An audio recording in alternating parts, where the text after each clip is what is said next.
Hey everybody, today we talk about our biggest influence in what helped to mold us as the people we are today. We talked about people such as our biggest influences as we were growing up, teachers, who we consider our rock or our anchor in life, and of course, your favorite, and my favorite, everybody's favorite, Fat Boy Corner, let's go! Tune into this episode. I hope you enjoy. Love you, bye.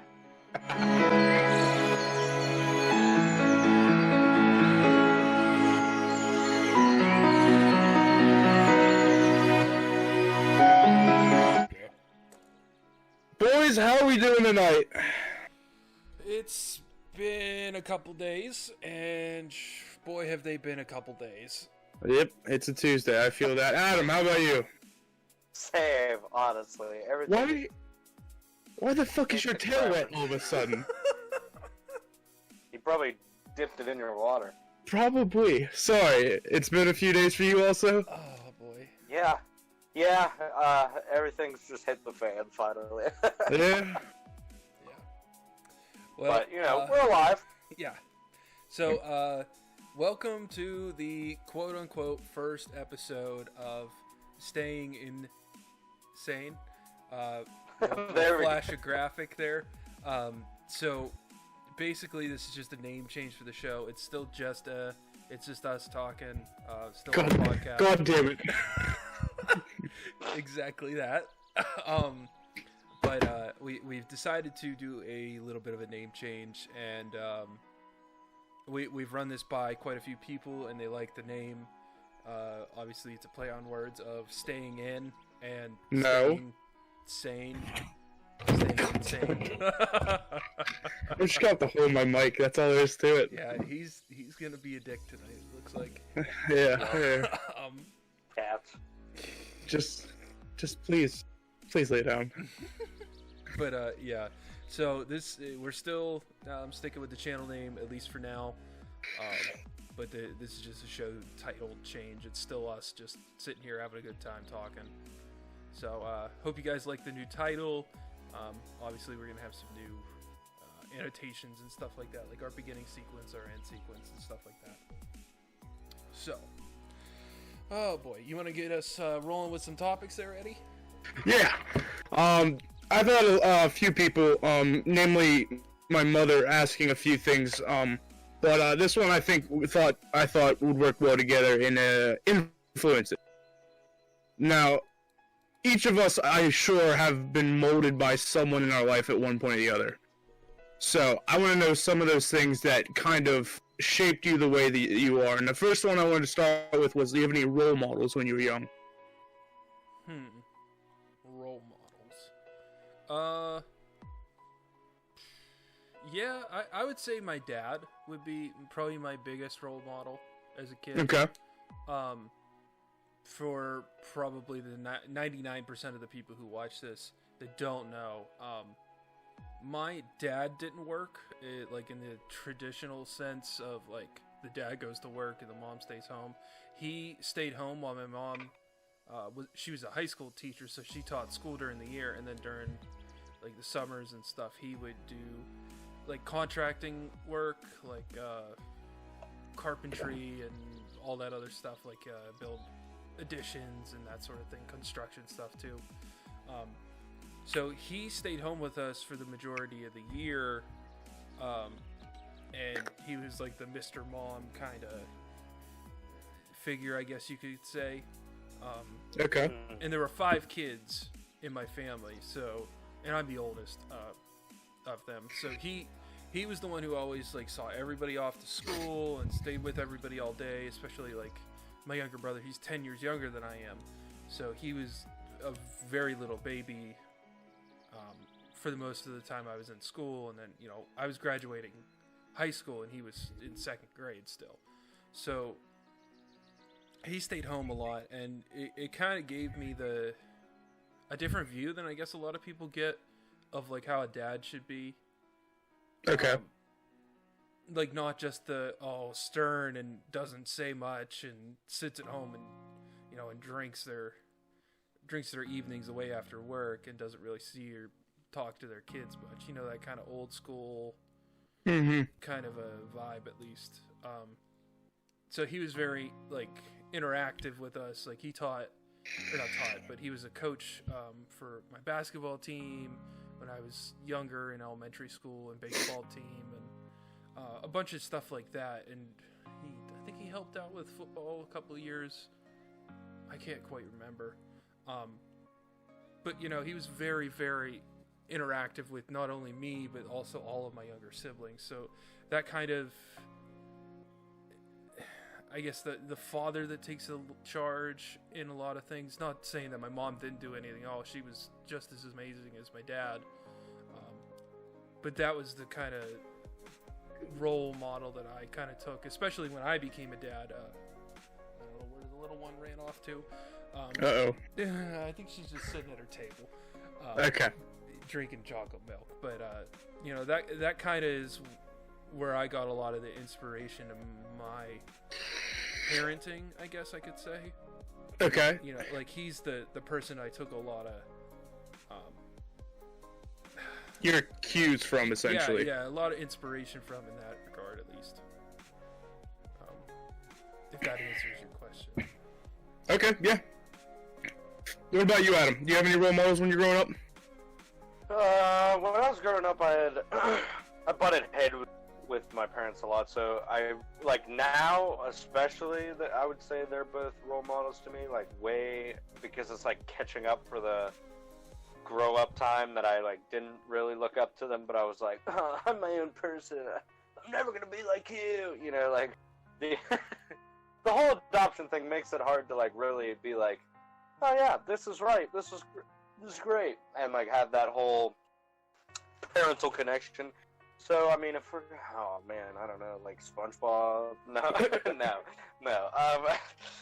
I mean, honestly, social influencers played a big part of me really being myself and not giving a crap what other people thought. Because for a while, it was I was annoying as hell, and everyone was just so tired of listening to me speak all the time.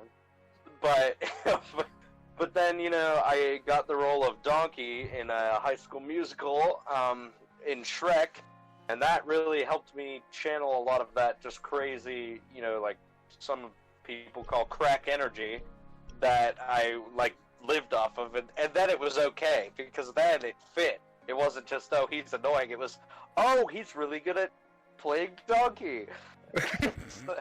So that, I mean, honestly, that kind of stuff, let's drop some big names, Markiplier, those kind of people. I want to say, Markiplier was a big one through, 7th, 8th, 9th grade, where I really, and then it became, honestly, you, Will, Jeremy, I looked up to you. We didn't talk a ton through high school, but, you were definitely up there with, the guys who I thought were super cool and, the people to go after. Tyler, then, in 10th grade, it really was friends more before it was family. Okay. Which is weird, and a lot of people can't relate to, probably, but... No, I think that's really relatable. You have those, slightly older friends that you kind of look up to, almost in, a big Definitely. brother sense. You know what I mean? Yeah, for sure. Yeah. My brother, my youngest brother now, he's 10 years younger than me. My parents and I have had conversations about how much my little brother does look up to me. And that's the same sort of thing. Even my younger brother, Kenton, he's only 2 years younger than I. So, you know, those, just that small age difference can be, a role model type situation. So I definitely think your idea there is very relatable. Thanks, man. Now, as a quick aside, I was just thinking about this, but Adam, you're not too much younger than Jeremy now. You're only 4 years or something like that. But I feel like your group of, we'll say seniors to make it easier, but they drew a lot more influence from social media and influence like that than Jeremy and I did. Because, I mean, YouTube really didn't get big until, Jeremy, you and I, 11th grade maybe? Something like that. I know it had been around for forever, since 2005.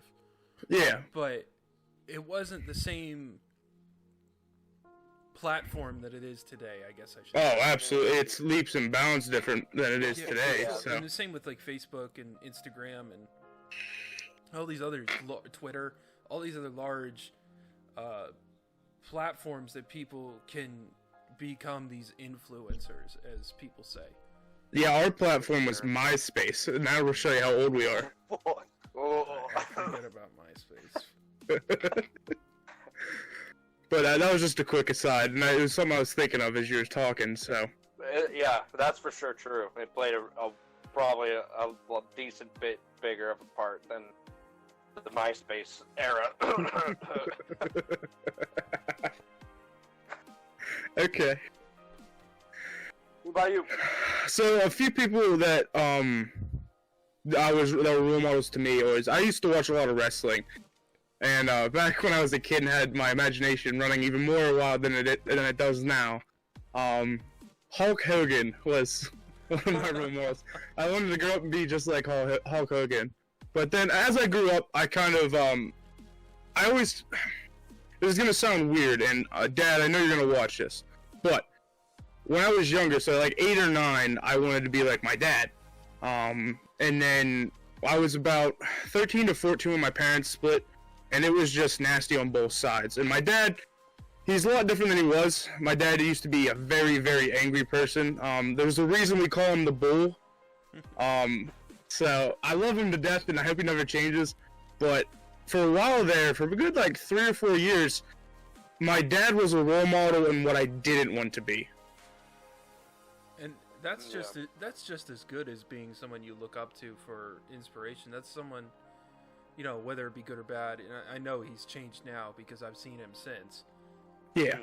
And now, and the other thing is, I didn't get a lot of information. I was getting one side of the story, the other side of the story. So it was very swayed in what was going on. And now that I've heard more of both sides, my mom and my dad, I now understand why what was happening was happening. Right. So I get both of them, and I don't fault them for the way they acted on either side. So, but now I do want to be like my dad. He's great with my nieces and nephews, which I have 10 nieces. I have 10 nieces and nephews, 7 nieces, 3 nephews. Yeah, so it's he's very good with all of them, and he's built a good relationship with my step family. So the different man he is now than when he was when I was 14 and angsty is huge. So, but and then another person that really kind of helped shape me in the way I wanted to be was actually my buddy Chance. Chance and we started out really close together. Like, he was like, I would say probably my first real friend. It was before I even knew you, Jeremy. So. Oh yeah, so that had to have been first grade somewhere in there. Yeah. Because we met when we were 10 in 3rd grade. Yeah, Bulldogs. When we started playing Bulldogs. And we played basketball together too. I didn't play basketball. I thought you did. No, I was only football. I was too fat for basketball. Still am, but. Did your brother play basketball then? William played basketball. Yeah, because him and Kenton played together. Yeah, and I remember you coming to practices with your dad and your brother. Yeah, so that's what it was. I remember being bored as shit too. Mm-hmm. But yeah, Chance, him and I kind of grew together as friends. And he took a very different path in life. It's not a bad path, don't get me wrong. But him and I are very different stages of our life, but we're kind of in the same. So it was one of those things. It was kind of the big brother effect. I mean, I have an older sister, but she's 5 years older than me, and it's my sister. So it's kind of hard to learn boy things from your older sister. But yeah, I definitely get that. Not really, but yeah, I know you probably wouldn't get it. You're the oldest, so yeah. You were the teacher. Speaking of teachers, I also want to know if there's any teachers that influenced you a lot. Adam, go ahead first. I'm just a little okay. I mean, we're going down another path that I used to just butt heads with. I get it now at an older age where I'm more,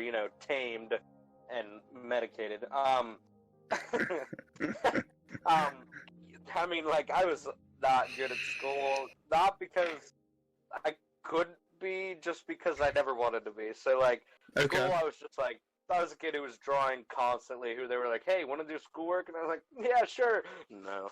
And so, like, teachers, there definitely was a struggle with, and it wasn't really till high school that people really got it. They were like, oh, okay, like, you know, he's a good kid, but he just sucks at school. Everything. Yeah, yeah, just sucks at paying attention, but he's a good drawer. But I mean, teachers influenced me in certain ways for sure, but it was more just the like discipline of like, oh, you sometimes just can't just do whatever you want and like, you know, be reckless and draw and bring clay into classes and just sculpt. Like what? It sounds Okay. so stupid, but it was me. But yeah, another one that I just don't have great answers from because I was just never. They taught me a good lesson in patience because Okay. you had to have a lot of it to have me as a student. Okay. Okay.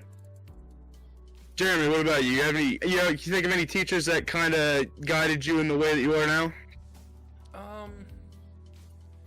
You know, not a whole lot. Okay. That's hard to say because I've had so many teachers, whether it be high school or, you know, college professors or something like that. It's hard to really put like a pinpoint on anything like that because every single one of them have had some small part, whether it be very, very minute or not, in like kind of helping mold me into who I am. Okay. So, like, high school, obviously, there's a lot more interpersonal time with teachers than, say, in college, where it's maybe, you know, you and 80 other people in a class. Okay. But then on the flip side of that, classes for my major, we only had 5 or 6 kids in a class. Oh, really? Right. So, you know, I think the professors at my university that I went to played much more of a part than like my community college teachers. Okay. I'll say that much because I had so much more time with them because I would have them for 4 or 5 courses throughout my college career there, or university career. So, Okay. like, yes, I got a lot of time with them, and I you know, I built up relationships or whatever, to whatever facet those might be, but you know, I'm gonna say like the person I probably spent the most time with out of all of them was our marching band director, Mrs. Agner, if I can really drop a name there or not. No one would probably be able to find her, but she and I probably had the most time together out of any teacher I ever had, because of the I had her for band, I had her for marching band, which were 2 different things. I had her for choir when I took choir for a couple years. You know, she did all the music for the musicals that we did. You know, and then she you know, she honestly, she just lives up the road from me. So like, I used to cut grass for her when I was in high school.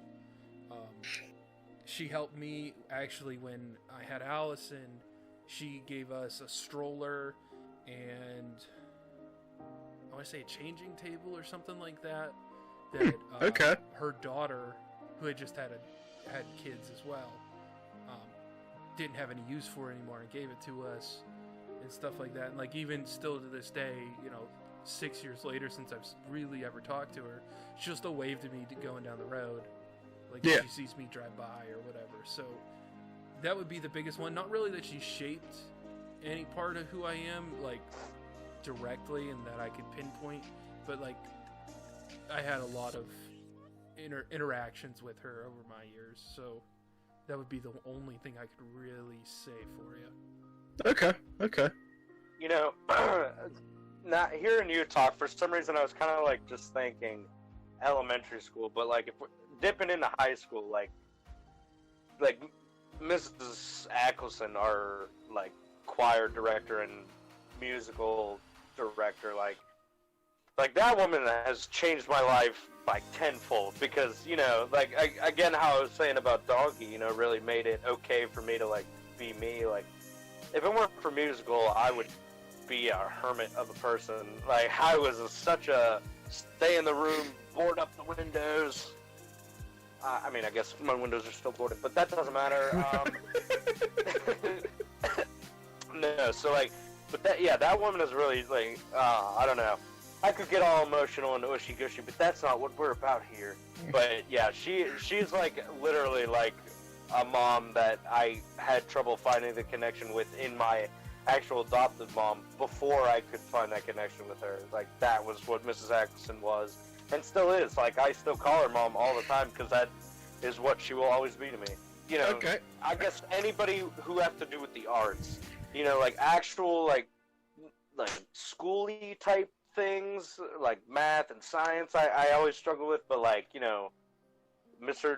D, who was like, we didn't always get along because he wasn't a fan of the way I arted when I was younger. But now that like I'm older and am used to doing art the way he kind of like, what I wasn't realizing but kind of made me get there, like has really definitely changed, and I'm like really glad I did. Like I used to take like days on stuff that would take him like minutes, just because I was stupid and so tedious. So he one day like he would purposely like diss, like quietly. He would never be like that's crap. He would just like not praise my art like everyone else would, and it bugged the crap out of me. I would never tell him, but he knew it did. So then one day he was like, here, you have half a period, draw everything with your left hand. And I'm right-handed. So he was like, draw that with your left hand. Drew with my left hand. It was like bad, and it was so fast. And I was like, this is, he's like, that's amazing. And he hung it up in the hallway for the rest of the year. And I was like, dude, I cannot, like, but it was like, he was trying to get me to that place of, like, just get, the main things down, and then, instead of spending 20 days on, like, one corner of a huge paper, just really, like, work on the paper as a full piece. Okay. But, yeah. People like that, sorry, just... No, it's all good, it's all good. Like, bigger picture stuff is what you're more aiming towards. Yeah, for sure. Fine detail. I gotcha. Yeah. Daddy? So, I have a few teachers that influenced me a lot. One would be, the first one I thought of was woodshop, Mr. Lavella. The last few years I did woodshop, there was like, my 11th grade year, there was 5 people in there, 6 maybe, and then my last year there was only 3 of us. So he trusted me. He trusted me the most out of all the other students. So like, honestly, there'd be days he would go. I don't know if I said this before or not, but he would go to the next one over, and I wouldn't see him until the next day. So, but he taught me a lot of the fundamentals I know about woodworking that I didn't learn from my dad. Because when we did woodworking with my dad, it was a Saturday, and he would force us to go out there. So I hated it. But for some reason, doing woodshop taught me how to love woodworking in the way I love woodworking. So, but second one I can think of is I actually didn't have him as a teacher. He was a coach, and it's good old Mr. Markle, Coach Markle. And I hated Coach Markle until I stopped being a football player, because Markle did this thing where he would treat you like shit, but the second you weren't one of his kids anymore, he then made you kind of one of his buddies. But the reason Markle kind of shaped me the way I am, because he taught me that not everyone's gonna buy my bullshit. Because I'm not gonna lie, I milked the diabetes things a little bit too much during football. I ain't gonna lie, I did it. He called it the D card, and I used it a fuckload. Oh yeah. So I remember it. I remember. But yeah, he'd make jokes like, "Oh, Eddie, where you got your card hiding today?" yep. And it was the little shit like that pissed me off, and that's what kind of made me realize that he wasn't having any of my shit, and he was going to say what he wanted to say, and there was nothing about it. He actually told me, he's like, "You would be a much better wrestler than a football player," and I was like, I don't know whether to take that as a compliment or insult. Do you say I'm shit at football, or I'll just be better at this other thing? So, but second, the other one I can think of is also a coach, and that's Coach Conto. He was our head coach at the time. Coach Conto really, he wanted to see more out of me, and I think that's what kind of did it. I don't know if you knew this, Jeremy, or not, but Conto used to go to a lot of midget games to see the prospects he had coming up. Oh yeah, I remember. So, and my sister, 5 years older than me, he used to have conversations with my sister in the hallway about how I was doing and progressing football-wise when I was still young. But then it really hit me my 11th and 12th grade year. He was always asking what I wanted to do, and as a 17 or 18-year-old, I had no fucking clue. But he opened a lot of opportunities for me. Like him and I had a lot of talks about going to school to play football. And I'm pretty good with math, and there have been quite a few times he had sat in math classes with us, and he wanted me to use my math brain. That's what he always said, because I don't want that math brain to go to waste. So it's weird because from assistant principal at the time, and a football coach, he was like the first teacher to show like a lot of care about what my future will become. And I wasn't the only one he did it to, obviously. He did it to a lot of other kids, but it was just the fact that he did go that little bit of an extra step. So I think that's what really influenced me, because not only that, even after I graduated, he lives in my system, so he's one of my customers, and I talk to him a lot. And he's kind of the reason I stepped in to help out with the quarterback club, which is the booster club for our football team and stuff like that. Just to show that a little bit of generosity can go a long way. So, man, he's probably one of the biggest influences on my life. But once again, Mrs. Ackelson and Agner did have a big influence on me, because I was in musical and marching band like Jeremy was. And they both supported you full-heartedly. I mean, I still do stuff with the musical for Ackelson now. I mean, I built the set last year, so. But those are some of my teachers that influenced me, and they are great people, 100%. Well, life changer. The thing I like about Markle now is he's not an asshole to me. He's friendly.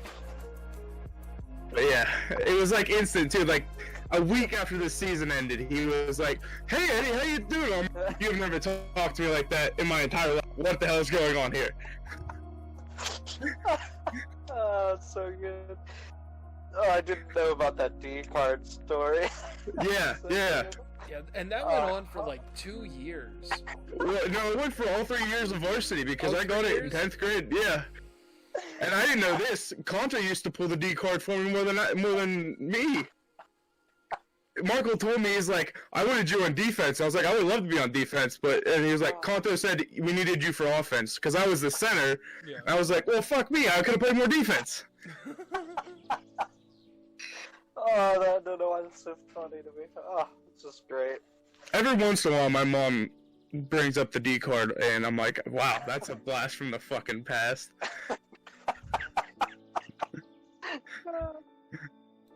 That's so good. So we're still talking about things that help mold you. This is gonna be a whole episode, and I hope you guys are ready. So, but oh boy, here we go. One thing that really helped me, and I think kind of shaped me the way I am, is music. Okay. Now, is there any types of music or artists? Adam, I'm pretty sure I know what you're gonna say. But any types of music or artists that kind of brought you into the way you think now?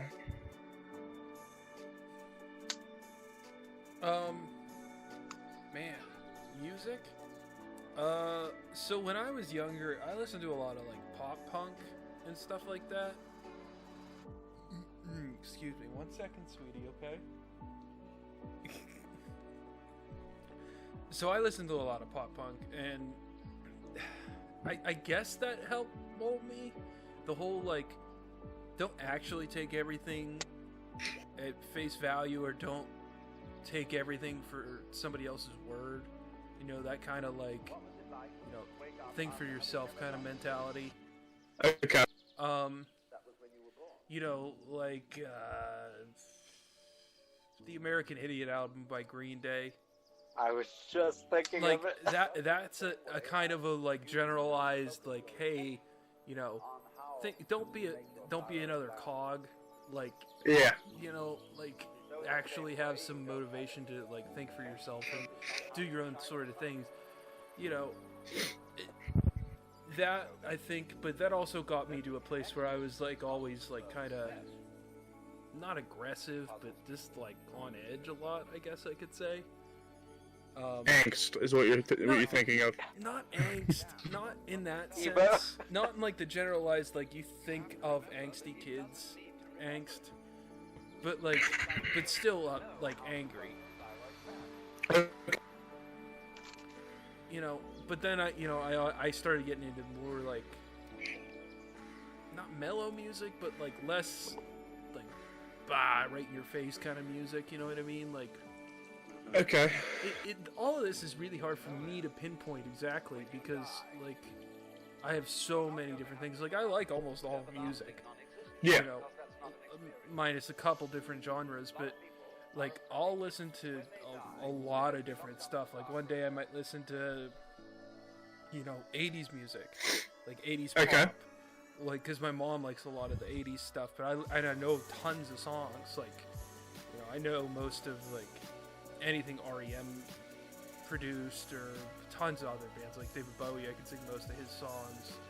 But then I also like stuff from, like, right now. Not a whole lot of the pop stuff from right now, but I do know it. Like,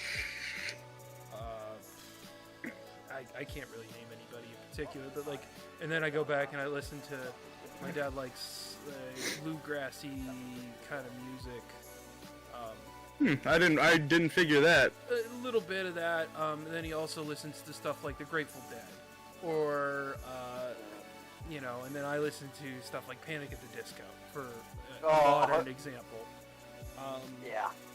And then, you know, you go back to 20 years to 2000, and I can listen to Blink-182, or I can listen to, you know, any other band. So, like, I think the aspect of having all these different types of stimulus kind of has helped produce me into, at least I like to think, more of a well-rounded person, rather than a very, like, centralized on one idea kind of a person. You know what I mean? Like, it's hard to put into words. At least I'm having trouble with it.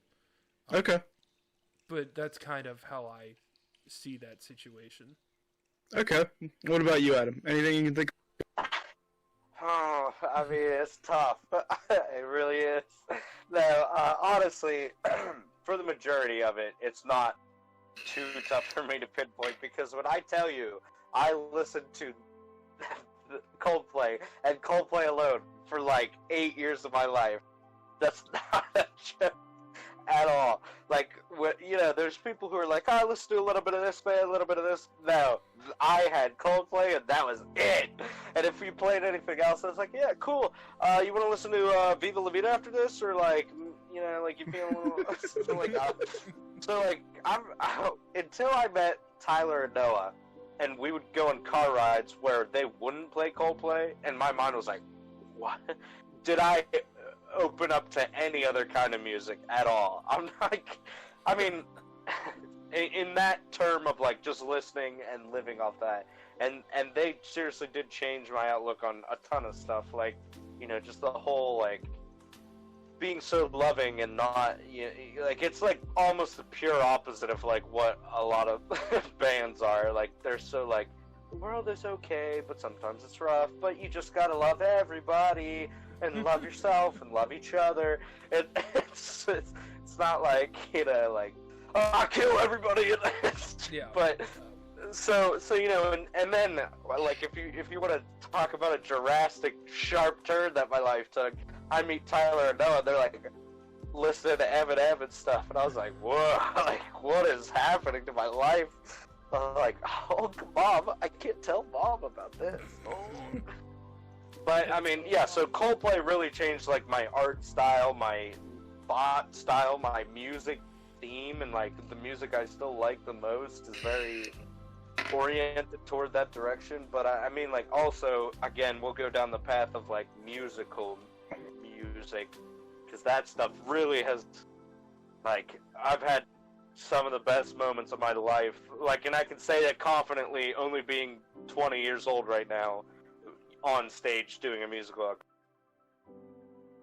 I don't know if we're allowed to say like the school or anything, but you know, some of the best moments of my life, like in a high school show, in my high school musical, if we want to, say that. But no, for real. So like that, musicals and Coldplay, as straight as that is gonna make me sound, that's like my whole backstory. So Eddie, listen to any Coldplay? Well, music that really, I don't know if I ever told you guys this, I probably have, but back when I was younger, when I would like get, like, for example, Fall Out Boy. When I found out what Fall Out Boy, that's all I cared about for like a good 2 to 3 months. And then I would keep moving on. But I think, and the reason I say Fall Out Boy is because I think it's one of the ones that like really showed me like what else the world could be, and stuff like that. And I was really big into music videos. I still am. I love music videos. I also love. I don't know if you guys remember this show, but I think it was called. It was on MTV. Fuck. But it was Behind the Lyrics. Okay. And it would be the artist would tell the story behind what they were going through or how they got to the point that they did that song. That's something I really enjoy also, but that's an aside. But I, from a young age, well, when I went out every Saturday with my dad, the only thing he played was old country. And I grew up knowing I hated country. And I, to this day, hate country. Like old school, like 60s country? Like No. 70s? Like, or like way old, like 50s? Way old, like 50s. Like, it was like between 50s and 90s country. It was a wide span, but it was for sure country. There was no metal in there or anything like that. It was just country. So I think that's one of the things that I even when country songs come on today, I'd be like, I can tolerate this. But like 3 or 4 years ago, I'd be like, I will destroy that radio unless you turn it right now. I mean, I was aggressive with it. But other than that, I remember one of the songs I really remember that kind of was like, this is odd. My body doesn't know what to do with was My Humps by Black Eyed Peas. My body still doesn't know what to do with that song. I don't think anybody's does. At all. And I remember that was like one of the first like turning points between where my dad and I started butting heads, because he grew up from a very, very conservative background, and I was playing that music from my sister's room while I was doing stuff in my room, and he was like, "What the fuck is this?" And he's like, "You better turn it off right now." I'm like, "Dad, but I like it." He's like, "I don't care, turn it off." I'm like, "Well, shit, all right." I mean, even if your parents were in with the music, you play My Humps, somebody's gonna be upset. Yeah, I don't know if there's any way to like publicly play that song without not feeling weird. Fair enough. So, as a quick aside, and this is something I like to tell people, but do you guys remember what your first like CD or album you bought was? Yep. If you need time to think, we can let Adam go. I know he knows what it is already. Adam, go ahead. The first album I like officially bought myself and was like, I am going to buy this album, was Coldplay's Ghost Stories. Now that doesn't mean that's where I started catching on to Coldplay, because I was already like, but that was like the first one that I was like aware was coming out, and I was like old enough to have my own money to be like, this is an album I am going to purchase. I pre-ordered it and everything. and it was like, I remember getting it, and I was like, yeah, and that's all I listened to for like 2 years. Which is weird, because it is a really, like, it is by far their most mellow album, and it is, like, all just super calm music. And so for 2 years, I was just like, you know, we just have to accept life and the challenges it throws at us, and really just sit back. People are like, yeah, you're weird, okay. All right. Jeremy, do you think of it yet, or can't remember? You know, I don't really remember what it was. I want to say it was either like a Blink-182 album, or it was like the Black Parade album by My Chemical Romance, or Okay. something in that like time range, because I remember having like quite a few CDs of like, you know, pop punk. I don't even know what the hell you would call My Chemical Romance, but you know, somewhere in that alternative pop. Sure. I think that's what they're classified as. Okay. So somewhere in that like genre of music, I had like 5 or 6 CDs that I think I got all at once. Okay. For one of my birthdays or somewhere around there, like I got a bunch of them all at once, and that's all I can remember. I don't remember which one was first or not, but that's all I can remember really. Okay.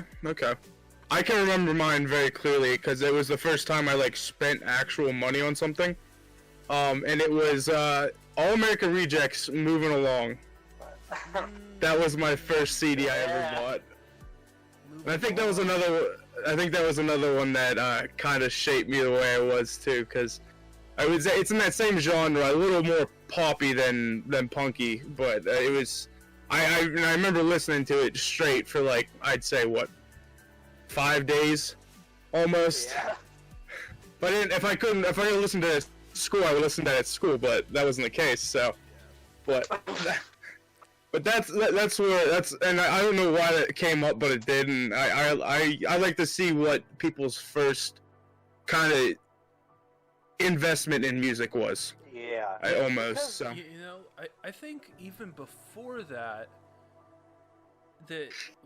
I even had my own CD. My brother and I had a CD player, but it also played cassettes, and we would play like my parents' cassettes that they had. Okay.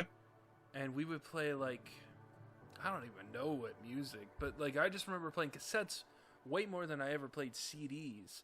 And by the time I even had a couple or, you know, a handful of CDs, MP3 players were already starting to become a thing. Right. So, not saying that I didn't have CDs, because I definitely did, but it was in that era. It was before the iPod or anything like that, but it was like back in the old days of like straight up just like an MP3 player. Like I remember we had RCA MP3 players that took actual batteries, AA batteries. RCA, that just like flashed in my mind. I can picture it right here. They were like this big, and they took a battery on the side. I remember my uncle, you know, doing the LimeWire and downloading LimeWire. Yeah, downloading songs onto our MP3 players for us. Mm-hmm. I don't know if you guys knew this, but Spotify was LimeWire at one point. Was it? Oh, really? Yeah, the company that owns Spotify now bought the company that bought LimeWire, and then obviously so essentially in a way it is still LimeWire, but not as virus inducing though. No, they fixed it. They fixed it hardcore. But yeah, actually, thank God for digital copies and stuff. Oh, absolutely. But no, your sister's actually the one that told me that. Mine? Jeremy. Yeah. Yeah. I didn't know that. Yeah. Crazy. There comes an age though too, like I would say we were all fans of music too before we even bought our first album. Like, I absolutely. don't know why, sure. But there's like an age where you figure it out. You're like, wait, they release albums and you can purchase them and then have it all the time. Cause like you would always like be like, oh, it's on the radio, boom, or like YouTube, I'd be like, Coldplay, Yellow. Boop. But then it was like, wait a second, I can own these songs. I don't know what happened. Just one day I was like, oh, I get it. And then I got all of them. I remember the days of MTV still playing music videos. Oh yeah, before school. Oh, that was the best time. I'd be getting ready for school, it's blasting downstairs. I'm like, this shit slaps. I remember, oh man, I must have been 7 when Eminem's, is it Encore that came out in 2002? It's the one. So. It's the one, and I can't remember the name of the freaking song. It's the one where he's like Superman, and Dr. Dre's like, Dr. Dre's Batman and Eminem's Robin. Yeah. In the music video. What's that this one? looks like a job for me. Yeah, so that song. Yeah, I don't know if we could actually sing Without that. Me. Without Me. Thank you. So whatever that band or whatever that album is, I think it's Encore, but I could be wrong. No, Encore came out in 2004, and it doesn't have Without Me on it. What's the one before that then? Sorry, I went dumb there for a second. That one was released. That album is called Without Me. It was released in 2002. Okay, so I remember, that age, having that music video come on, watching it on TV, because my parents listened to, MTV all the time before it was reality shows. But yeah, when I actually played music, 2002. so I remember being, I guess I was 8 at the time. Yeah, Eminem was something I wasn't allowed to listen to when I was a child. Oh, I listened to Eminem. I didn't. Yes, yeah. My mom did not even let me know about the existence of Eminem. Yeah, my dad was a very, very big advocate for not having rap in the house. So especially the time he heard my humps, he about lost his fucking lid. The bull came out 100%. My humps. Oh man. So, speaking of family, I don't know if it's the same for you guys, but in my family, we very much have what we consider our rock. So, it's the person we go to first whenever something gets majorly fucked up. Okay. Now, if you guys are willing to say, I'd like to know what you got, who your rock is in the family. So, I'll say that first. The rock in my family, so not my family, but my parents and stuff. It's definitely, I think it's always been my dad has been the fixer of things. Okay. Whether it be physical or not really. At least somewhat, not really on the emotional side of stuff. He wasn't really the person to go to. My mom was. Okay. But literally anything else. You're having trouble with school, someone's giving you shit, you're getting bullied, or, you're having, not relationship problems, but, you're trying to do whatever. He was always the person to go to. My mom in the same regards, but, I don't think any of us really went to her quite as much. Now it's whoever's available, we're going to go talk to, whether it be mom or dad. So, but I kind of feel for a long time it was my dad. Now, real quick, and aside from me, is your dad the oldest? I couldn't remember if he was the oldest or the second oldest. In his family? Yeah, out of his siblings. He's the oldest of 7. That's what I thought. Okay. Sorry, I could not remember for some reason. Yeah, no, he's the oldest of 7, I'm the oldest of 5, and my mom's the oldest of her and her brother. Okay. Adam, do you have a rock? I mean, again, there's the whole connection issue thing where, I never really would go to anybody. I just kept it all inside and then came out with Rage Monster for a long time. But, when it, again, got into high school for, the first person who I ever, would start going to with, everything, when, there's a fine line of. I mean, I'm fine saying it. It's just odd to other. When I lost my virginity, I remember that was a big deal for me that I would have never talked about to anybody. Didn't Okay. tell my mom, but I went and I told William. I was like, Eddie's brother, William. William was the guy I told, like, everything to. And I remember, like, that was, like, the first thing even I was scared to talk about to him. But he made it just so not scary by his reaction. He went, well, all right, there you go. I was like, okay. See, Bob would have killed me. But, you know, stuff. So then it was Will for a long time, and then, like, Tyler for a long time, and now it's on it. Like, I'll eventually get around to telling Mom everything at some point. It's usually, like, much later, and it'll be like, oh, by the way, this happened, and it's like something world-blowing to her. She's like, wait, what? And I'm like, yeah, it's fine, I just thought you should eventually know. She's like, oh, well, thanks. But, you know, I still will tell, like, you guys will know everything before other people, you know, Okay. you guys, or Tyler, or Libby. I think yeah, that, but, yeah. yeah. I think that goes So- along with a lot of people, though. Like, your parents aren't really the person you always go and tell first with a lot Right. of things. Like, I know when I found out that Allison's mother was pregnant, like, I definitely didn't tell my parents first. That was like a 100%, yeah, no, this has got to be, Yeah. you know, I told my friends and stuff first, and, you know, got their advice, whether ill-natured that might be or not. You know, I definitely, like, worked my way up to talk to them about it. It was not a, like, oh shit, I gotta go tell my parents, you know. Yeah. So, like, it wasn't, for me at least, I understand where you're coming from, you know. Obviously, there is a lot of build-up to get to, you know, your parents, because, you know, they are your parents, so. Yeah. Oh, yeah. Yeah, they gotta know eventually. But for real, like, I'm trying to think of the most recent thing that's happened that's been, like, I've needed to talk.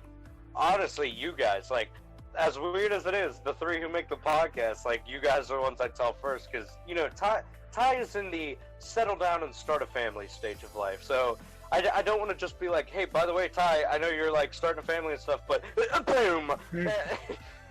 Here's my life. Kapoof! So, like, I still will talk to him and stuff for sure, but it's been a lot more, like, you know, like, I'll be like, hey, Eddie, Jeremy, by the way, Libby's Britain. Something like that, but Not really. Just an example. Just an example. Knock on wood right now. Knock on wood. Knock on wood.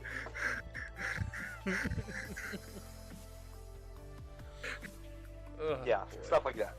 Okay. Well, for me, it's kind of a tie in a little bit of ways. Most times it's my mom. My mom and I have gotten really close, especially since last July when my grandfather passed away. But it's been my mom, it's been my sister, because she helps deal with a lot of that stuff. And then I'm gonna say probably more times than not, not anymore, but back a while ago it was William. But he started working a lot more, and I stopped seeing him less, so it wasn't as much. So, but I guess those would who I would qualify as my rock and stuff like that. So, but yeah, and as it goes for my the rest of my family, my sister is technically the rock, except when it comes to my dad. For some reason, when it comes to my dad, I can calm him down, and I don't know why. Because it was funny. He was real a few years ago. I think it was like 2015 or 2016. My dad had all of his teeth removed. He has dentures now. They decayed too much, and they said that it was going to be healthier for him to get them out and stuff like that. So he was really insecure about his teeth and stuff like that. And my stepmom goes to everybody, "Don't say anything about his teeth or his dentures." He gets really upset. I walk in and go, "What's up, turtle man?" and looked him right in the face. I'm like, if anybody else had done it, he would have beat their ass. But for some reason, he lets me get away with the shit I do. Turtle man. Oh, that's great. Oh, it's so good. And now it's to the point where he will, like, if he knows I'm coming over, he'll put his teeth in, like, even when he's at home, because he knows I'm gonna make fun of him about it. But he'll never, honest to God, he'll never say anything to me about it. But just the fact that he lets me get away with the shit I do. So. Oh, it's so good. I called him Chomper for a while too. He didn't like that one. Oh my god. Dad, I love you. If you're watching this, I really do love you. The Craig family is great. Yes, a little bit. Yeah, that's where the whole, like, William discovered that degrading the crap out of each other is the truest form of love. It absolutely is. It really is. It really is. Yeah. Oh my gosh. Oh, it's so What's awesome. up, Turtle Man? Oh, Should I message your dad on so good. Facebook and say that? I don't think so. He'll probably beat your ass. He might get a little mad at me for telling him I call him Turtle Man, but it'll be all right. I'll make it up to him. But and well, here's another aside from my dad is when I was my senior year of high school, we found out he had a blood clot in his leg that literally goes from his belly button the whole way down to his big toe. Oh. So, and he has what is called the Widowmaker sitting and ready. It's the very top layer of the blood clot that if it breaks off, he'll be dead before he knows it. So, to kind of make light of the situation, I started calling him Clot Man. And I don't know why, but it made it bearable for, like, everyone. So... Oh, it's like what we said It goes a back... couple episodes ago. Yeah, I was You know, gonna that say, dark goes back humor to our that- last episode. You know, the dark humor that keeps people, in the positive rather than, you know, absolutely hating their existence. Yeah. Oh, man. So good. Oh, boy. Alright, boys, I think you know what time it is. Oh, I know what time it is.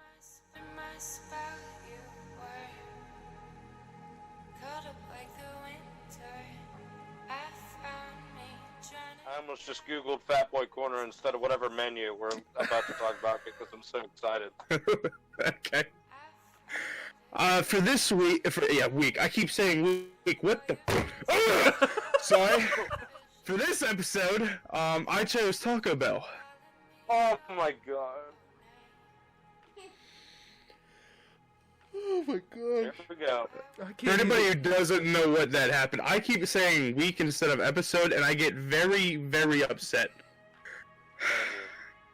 So, Jeremy, do you need time to look up stuff, or are you good to go? No, I'm good.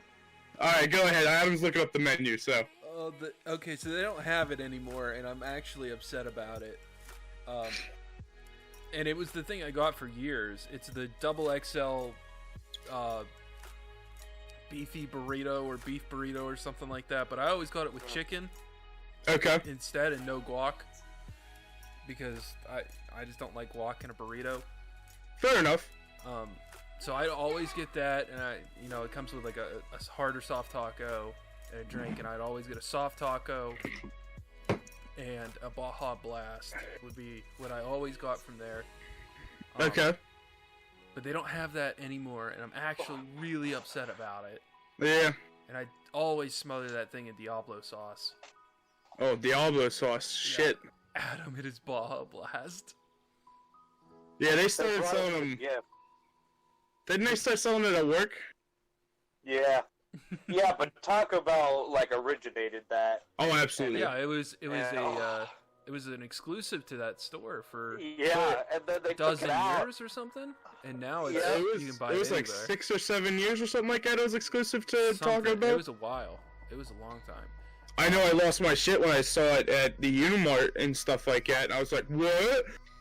Yeah, it's so good. Oh, Yeah.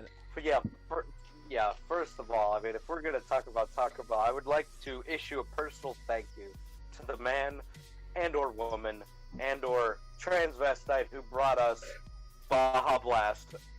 Whatever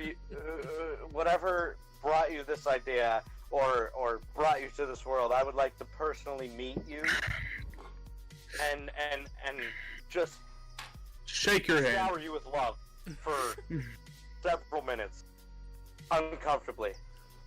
But when it comes to Taco Bell, I mean, I dabble. Again, I don't go to Taco Bell often because there's not one super close to around here. I'm in the middle of, like, actually nowhere. But the Nacho Cheese Doritos Locos Tacos is actually great. Ever since they did, whoever, again, Taco Bell has some genius freaking ideas. Whoever went, you know, Doritos are good. We should make those into taco shells. Again, I literally, even if you're a dude, I will kiss you on the lips because you are a freaking, oh, you are a genius of food. Great idea, and it totally works. But usually what I get is I'll get the whole, like, the Supreme Soft Taco Party Pack, which, like, the calories for Taco Bell are amazing because you can really get, like, 2 of anything on the menu and still be alright if you're trying to, like, stay in your calorie range. But, yeah, what, it's 210. That's not terrible. Per item, even? Still not terrible. That's still, what, like, 600-700 calories? Whatever. Great. I've always been a soft taco guy, personally, unless it comes to the Doritos tacos. Then, you know, obviously you can't have a soft Doritos tacos. That would just be weird.